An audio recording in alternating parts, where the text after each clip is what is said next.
ரஜினிகாந்தோட அடுத்த படமான தலைவர் 173 படத்திலிருந்து சுந்தர்சி அவர்கள் விலகிட்டாரு. இப்ப அபிஷியலா அவரே ஒரு ஸ்டேட்மெண்ட் ஒண்ணு ரிலீஸ் ஆகியிருக்காரு. அதை பார்த்ததும் ரசிகர்களுக்கு சம பெரிய ஷாக்கா இருந்தது. ஏன்னா கமல்ஹாசன் ப்ரொடக்ஷன்ல ரஜினிகாந்த வச்சு டைரக்ட் பண்ண போறதா இருந்தது சுந்தர்சி தான். அதுக்கான அபிஷியல் ஒரு வீடியோவும் ரிலீஸ் பண்ணாங்க. அதுல சம காம்போவா அமைஞ்சிருக்கு. கண்டிப்பா ரஜினிகாந்தோட இந்த தலைவர் 173 படம் வேற லெவல் பிளாக் பஸ்டர் அடிக்கும். அருணாச்சலம் படத்துக்கு அப்புறம் இந்த ஒரு காம்போ அமையுது.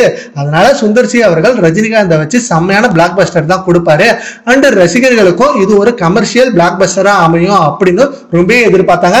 ஏன்னா ரஜினிகாந்தோட கடைசி படங்களை தாண்டி இந்த படத்துக்கு அதிக எதிர்பார்ப்புகள் இருந்தது. கூலியா இருக்கட்டும், ஜெயிலரா இருக்கட்டும், வேட்டையனா இருக்கட்டும், இப்படின்னு வேற வேற ஜேனர்ல ஒரு ஆக்ஷன் மூவியா இருந்தாலும் பட் சுந்தர்சி ஜேனர்ல இது ஒரு சம காமெடி கலந்த ஒரு கமர்ஷியல் ஃபேமிலி என்டர்டைன்மெண்ட் படமா தான் இருந்திருக்கும். கமல்ஹாசன் ப்ரொடக்ஷன்ல வரதுனால கண்டிப்பா பட்ஜெட்டுக்கும் சம பிரம்மாண்டமாவும் அமைஞ்சிருக்கும். இந்த காம்போ அமைஞ்சதுமே எல்லாருக்குமே அது ஒரு மிகப்பெரிய ட்ரீட் நியூஸா தான் இருந்தது. ஆனா இப்ப சுந்தர்சி அவர்கள் இந்த படத்துல இருந்து விலகிட்டதா கொடுத்த அபிஷியல் ஸ்டேட்மெண்ட் மிகப்பெரிய அதிர்ச்சியை ஏற்படுத்தியிருக்கு. அதுல சுந்தர்சி அவர்கள் அப்படி என்ன சொல்லியிருக்காருன்னா, ரசிகர்கள் மற்றும் நலன் விரும்பிகளுக்கு ஒரு மனமார்ந்த குறிப்பு.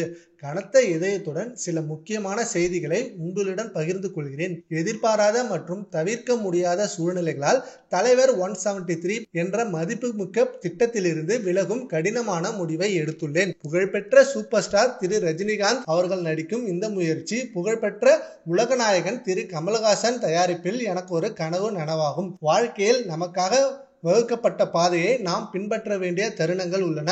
அது நம் கனவுகளிலிருந்து வேறுபட்டாலும் கூட இந்த இரண்டு சின்னங்களுடனான எனது தொடர்பு நீண்ட காலம் பழமையானது. நான் எப்போதும் அவர்களை மிக உயர்ந்த மதிப்பில் வைத்திருப்பேன். கடந்த சில நாட்களாக நாங்கள் பகிர்ந்து கொண்ட சிறப்பு தருணங்கள் எனக்கு என்றென்றும் போற்றப்படும்.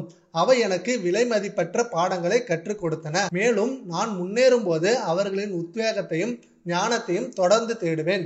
இந்த வாய்ப்பிலிருந்து நான் விலகிச் சென்றாலும் அவர்களின் நிபுணர் வழிகாட்டுதலை நான் தொடர்ந்து பெறுவேன். இந்த மகத்தான பணிக்காக என்னை கருத்தில் கொண்டதற்காக அவர்கள் இருவருக்கும் என் இதயத்தின் ஆழத்திலிருந்து நன்றி கூறுகிறேன். இந்த செய்தி, இந்த முயற்சியை ஆவலுடன் எதிர்பார்த்தவர்களுக்கு ஏமாற்றத்தை அளித்திருந்தால் தயவு செய்து மனமார்ந்த மன்னிப்பை ஏற்றுக்கொள்ளுங்கள். அதை உங்களுக்கு சொல்ல நான் உறுதி பூண்டுள்ளேன். மேலும் உங்கள் உற்சாகத்தை உயர்த்தும் பொழுதுபோக்குகளை தொடர்ந்து உங்களுக்காக வழங்குவேன் என்று உறுதியளிக்கிறேன். உங்களை அசைக்க முடியாத ஆதரவுக்கும் புரிதலுக்கும் நன்றி. இது எனக்கு உலகம். உங்கள் அனைவருடனும் மேலும் நினைவுகளை உருவாக்க ஆவலுடன் காத்திருக்கிறேன் இப்படின்னு சொல்லி சுந்தர்சி இந்த அபிஷியல் நியூஸை கொடுத்திருக்காரு.